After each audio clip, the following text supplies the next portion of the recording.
my name is Skylar Jade, and today I'm going to share with you my top 10 art supplies. So in today's video, I thought I'd just kick back, relax, and share with you guys a few favorite art supplies of mine, just in case you're getting ready to go back to school or something. And I've used these supplies in most high school. Well, a couple of them I didn't get until I started to go to college.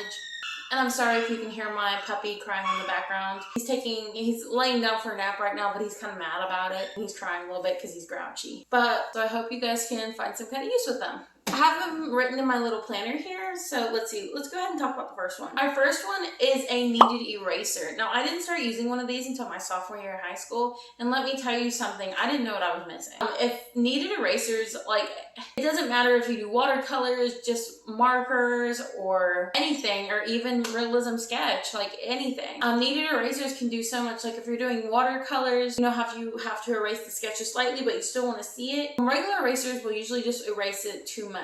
You can take a kneaded eraser and just roll it over the sketch, so you still have the sketch and you can still have the guidelines for your painting while also going over the painting, if that makes sense. You can also use them with realism or those hard to reach places. Because it is a kneaded eraser, you can shape it to how you'd like and use it to get into those really small crevices of your piece. The next thing I have on the list is Ohuhu markers. I started on buying Ohuhu markers when it became a big craze about my junior year in high school. I bought my first set of markers, which were not Ohuhu markers, but they were, I forgot what they were called. They weren't Copics, they were some kind of off-brand, but these things ruined within the next 3 months. They were not good. I bought my first big thing of Ohuhus after watching, I think it was Bailey J and maybe Cassie Golden, but I know it was Bailey J for sure, review them. I bought I believe it was a 150 set, something like that. I still have them to this day. I bought those about a year ago and they still have lasted me, and each and every marker has still lasted. So I really like the Ohuhus. They blend really nice. They're very cheap. The cost per marker is like, I think, less than 70 cents a marker compared to Copics, which are like, I don't know, like they're way over $1 per marker. They're really expensive. If you are looking to get a new set of markers, especially skin tones, if you buy the big pack off Amazon, and I will link links down in the description box below to everything I'm mentioning in today's video, I really encourage you to try Ohuhus because they come with good skin colors. Quality of these markers are really nice, and that's what we're focusing on.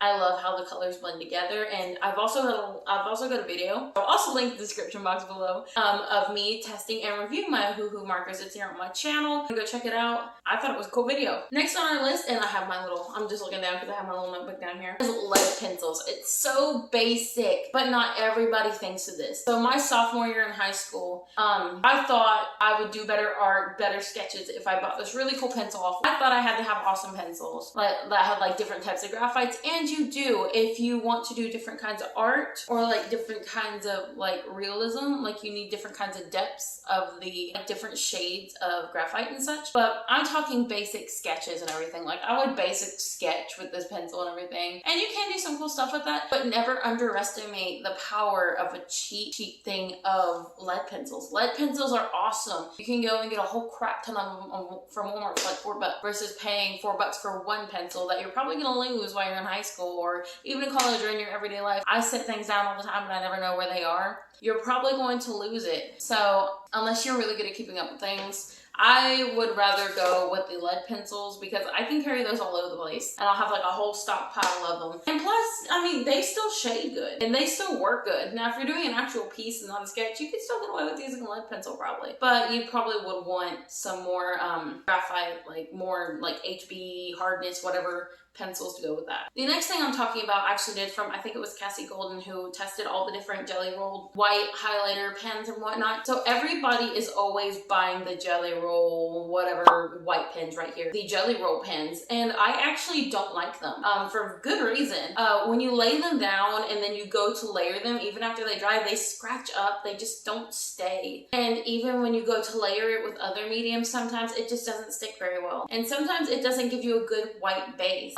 Especially like when it doesn't give you a good white base in the first place, and then when you try to go over it to give it more out of storage. I need to get one of those little hard drive things. Also, sorry my lighting sucks. My ring light broke in a previous video when I was recording a Bark Box with Casper. So, okay, the jelly roll pens, I'm just not a big fan of. They're just, and long story short, I just don't like them. But my favorite personal and Uniball Sigma. They come in 3 packs, I believe, off Amazon, and they do take some time to get to you because they're coming all the way from China or Japan, one or the other. It's been quite a while since I've ordered mine because mine lasts quite a long time, and I have one everywhere. I have one in my pack with my Ohuhu marker crackers, one in my backpack, one in the other place. And I'll admit, I haven't been drawing quite as often since I started school. I'm going to school for art, but it's complicated. But Uniball Sigmas layer quite better than any other white pen. Of course, you still have your problems sometimes with them scratching the surface, but I believe sometimes that just comes with, it is what it is. But I've noticed that they are significantly more pigmented and they lay down much better than the jelly rolls. So my next thing is the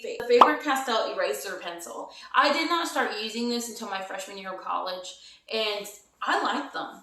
I don't know why I didn't use them before. I guess because I had the Kneaded Eraser, I always felt like I didn't need it. And you don't need it. You really don't. You never really need some of the art supplies you think you do. But this helped. I had bought these Faber-Castell pencils because they were part of my supplies list. When you go into college, everything they put on your supplies list is not always what you need, by the way. They will always have you spend like $300 on this or that. Don't always need it. But I have bought these Faber-Castell pencils, and I will tell you why I like them. So I had been doing realism, not charcoal, but just pencil drawings and whatnot. And these are so good to get highlights in the eyes and just in the nose, like little areas. Kneaded erasers will only get you so far unless you got a crap ton of patience.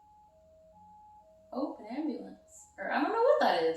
I think it's a fire truck. But I like to use the Faber-Castell pencil. It stays hard and it stays pointed so that you can really get in there and get that nice highlight. One of my favorite other art supplies is the Koi watercolors. I have a small pan kit that I had bought. And previously I had been using, Winston Newton watercolors. It's the tiny little, it's right here. It's the tiny little box ones that comes with a tiny paintbrush. And those were good. Those were decent. And before that, I had been using a cheap little water pan set from Walmart, which by the way, never buy those. The cheap little water pans that look like this from Walmart, mine molded like crazy.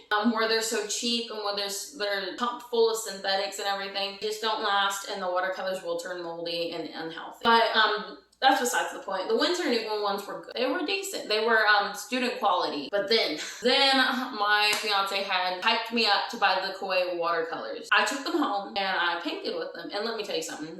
They are pigmented. I love these watercolors. They lay out so good. But I really love these watercolors. They apply very smoothly. They are very blendable. The watercolors have not molded on me, and I've had them for almost a year now. So that's props. The absolute vibrancy that is in them is just so nice, and I adore it. But just the pigment of these are just chef's kiss. Like they're good. Next thing I have is the Hemi gouache paints. Now those have been all over YouTube, like all over, and I actually have my own review video of them coming out. Yeah, I know I'm late to the trend, but whatever. After they've been like the jelly cut paints, and that's what they're famous for. I've even seen videos of them drying out. And I've had mine for quite some time. They are opened, but I was in the midst of moving and going to different houses. So I've had them for probably about 3 months. So we will open those and see what they're like. But I feel like even if they dry out, I feel like you could re-wet and use them, but I guess we'll see. They are pigmented, and the cases for them are very cute and nice. But that's not the reason why I recommend them. I recommend them because a lot of people have never even heard of gouache. I know I didn't until my junior year of high school. But the reason why I recommend them is to get you out of your comfort zone. Even if your comfort zone is painting,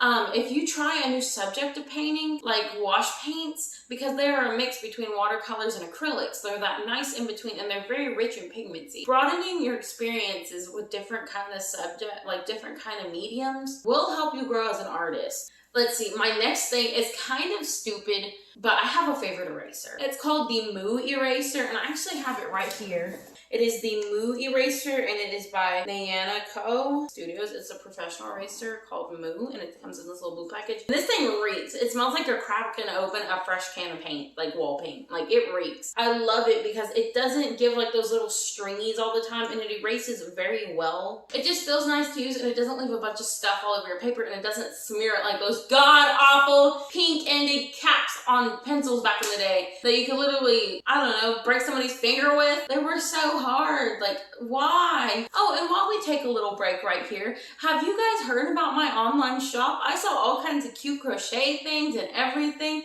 I sell accessories. I sell plushies. All your cute needs. With that being said, check out the description box below because I will link all of it there. Now, one of my other favorite things that I don't even know if you would classify as a real art supply, is more stationery, but my other favorite thing is washi tape. Washi tape is so cool, especially if you can find one that will stick well. And the best thing about it is it's pretty inexpensive. Unless you go like Hobby Lobby or something, it's pretty expensive there. But if you go on Wish or AliExpress, you can get the cutest and most kawaiiest tape ever for pretty cheap, and you get a crap ton of it too. For that exact reason, to add just backgrounds to your sketches, or to just, I like to go through my sketchbook and add random crap to it. I'll put dried flowers in there. I'll take washi tape and put backgrounds in there. It's just really cool. Which brings me to my last thing on my list that I think you should use now. I carried one of these with me through high school, but we were allowed to use these in my art class and we didn't have a problem with it. But I had a really lax school system. But my last thing is an Exacto knife. Now, if you're in college, they'll probably let you carry this around, but if you're in high school, maybe not so much, and especially in middle school, they probably won't let you. But an Exacto knife is this, in case you haven't heard of it, and I think it is a good art supplies to carry around. Not necessary at all, especially not for sketches, but I think it's good to carry around so you can cut washi tape, so you can even cut out your sketches, like, you know, like trace them out and not just have a block, if that makes sense, and cut them out, because I like almost scrapbooking with my sketchbook, like cutting out my sketches that I like, slapping them here. I don't know, even cutting out a flower piece or something and slapping it there. Well, with all that being said, I hope you guys really enjoyed today's video, and if you guys have any recommendations of what you would like to see, just comment them down below in the comment box and I will get right to them. I really hope you guys enjoyed my suggestions. I am by no means a professional. I am not an art teacher yet.